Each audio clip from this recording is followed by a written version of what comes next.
আসসালামু আলাইকুম। আমি কিছুদিন আগে বলছিলাম যে যারা সৌদি আরব আসবেন হিসাব কিতাব করে আসবেন, দেখে শুনে আসবেন, এটা অনেকের মন নষ্ট হয়েছে।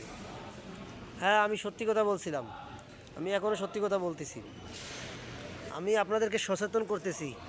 আমি আমার যতটুকুই নিজেকে মনে করি, আমি যতটুকু কাজ জানি বা যতটুকু কাজ মনে করি যে আমি পারবো, এই পরিপ্রেক্ষিতে বলছিলাম যে তবুও কাজ নাই। কিন্তু অনেকে মনে করছে আমি মিথ্যা কথা বলতেছি। যারা আমার ভিডিও দেখে সচেতন হবেন তারা উপকৃত হবেন, আর যারা হবেন না সেটা তার ব্যক্তিগত ব্যাপার।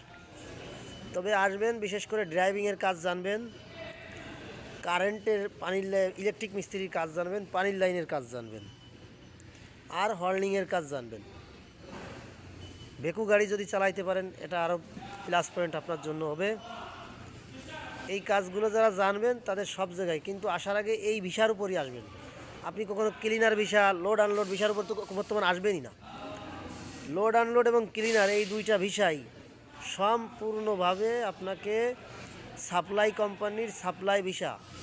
এখানে এসে আপনাকে কী কাজ করতে হবে আপনিও জানেন না, এবং যে আনতিছে সেও জানে না কী কাজ করাবে। তাই সবাই সতর্ক থাকবেন।